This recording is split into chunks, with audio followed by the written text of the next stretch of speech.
We are joined on the phone today by drummer Rick Lee, best known as a member of the band 10 Years After. He's got a new book. It's called From Headstocks to Woodstock. Hey, Rick, how's it going today?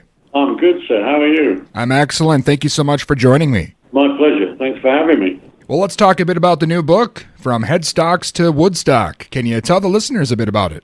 Yeah, well, the title is a little bit of a play on words. A headstock. I was born in a coal mining area in England called near the coal mines were near Mansfield, the town I was born.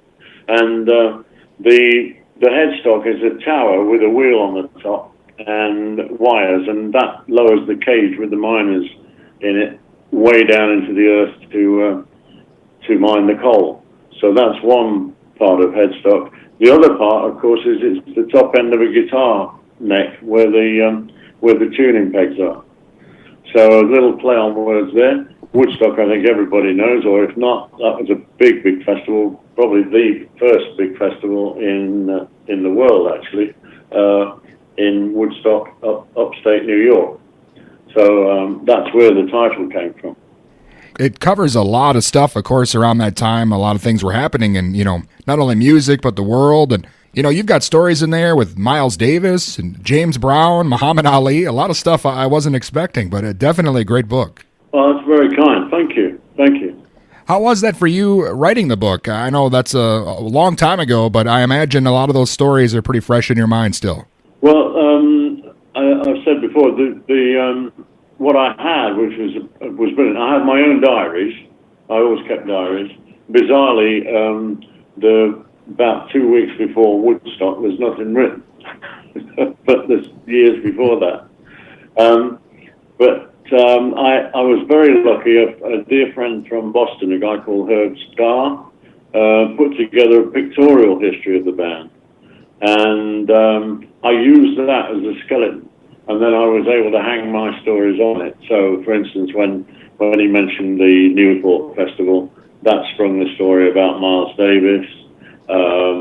Also, the fact that there were so many of my influences in the beginning were jazz players, and I could see on the bill at Newport that there was Buddy Rich on there, Kenny Burrell, Art Blakey, all my heroes, if you like. And sadly, we weren't able to stay and see any of them. It was fun. The story about meeting Miles is in the book, so I'll let somebody read that one.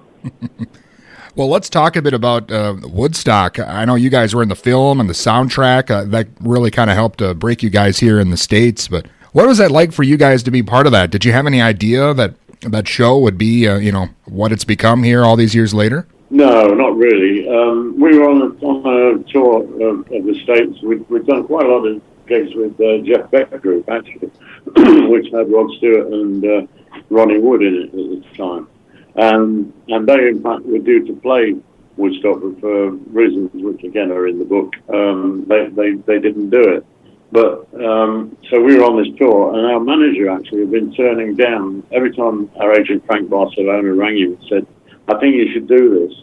And he said, "Well, what are they offering?" So Frank told him, and he said, No. He said, we're doing better than that in the auditorium. We're touring the auditorium around America.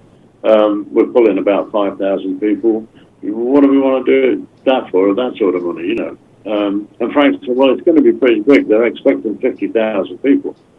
So and that's the way it was in the early days of it. And of course, as the word spread, more and more acts got booked for it. So Frank called Chris Wright and said to him, "Look, I really do think you should do this. Janis is signed to do it. The Who are doing it. Jefferson Airplane are doing it. The Grateful Dead are doing it. And Hendrix has just signed. You've got to be crazy not to do this." And thank God Chris signed the deal and we did it. Well, what is that like for you playing, to crowds like that, Woodstock or, Isle of Wight? And does that do anything for you, nerves-wise when you're playing, or is it just kind of business as usual? Well, there's two things on that.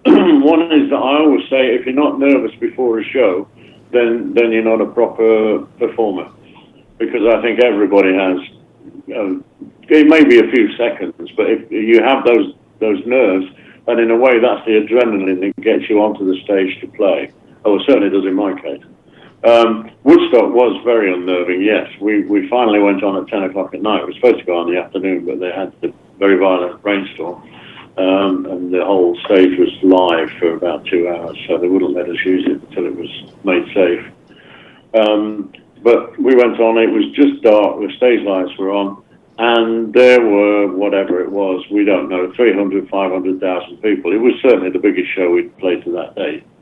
And I was really nervous. I mean, literally sort of shaking before we go. But again, once Alvin hit the first chord, I was fine, and off we went. And then afterwards, of course, a tremendous exhilaration because of the way we'd been received, you know. And then, frankly, the thing that put us on the world stage was the film that followed it the following year. Awesome. Well, again, that's all in the new book, From Headstocks to Woodstock. And I know 10 Years After just had a new album a couple of years ago, A Sting in the Tail. Is there a new album in the works, or maybe some more music we should be looking out for? Well, interestingly, Deco Entertainment have just signed us to put out A Sting in the Tail in America. Previously, it's been available on import or just local sort of distribution. It's not really had a profile. And a good friend of mine, a DJ in Philadelphia, T. Morgan, said, you've got to get this album out in this country properly, because he said it needs to be heard. It's a really great album. So made the deal with Deco, and they've taken also 4 tracks from a subsequent live album we did and added them to it, and it's called A Sting in the Tail Deluxe Edition. And one of the live tracks is I'd Love to Change the World, of course, which was a big hit for us in 1971. So, and the package they're putting together is really good. So if people look out for that, you'll be seeing adverts for it and stuff in the not too distant future. It's coming out in March. Awesome. Rick, I'm a big fan of yours, and it's been great speaking with you. Thank you so much. Well, hopefully we'll meet you one of these days. We're hoping to get a tour together, maybe end of this year, if not 2022. It'll depend on the COVID situation, of course. Excellent. I'll be looking for you. Thanks, Rick. Yeah, come and say hello. All right. If we get to your town. Will do. Look forward to it. All right. Thank you. My pleasure. Bye. And again, that was Rick Lee from 10 Years After. His new book, From Headstocks to Woodstock, is available now. And the new 10 Years After album, A Sting in the Tail, the deluxe version, is on the way as well.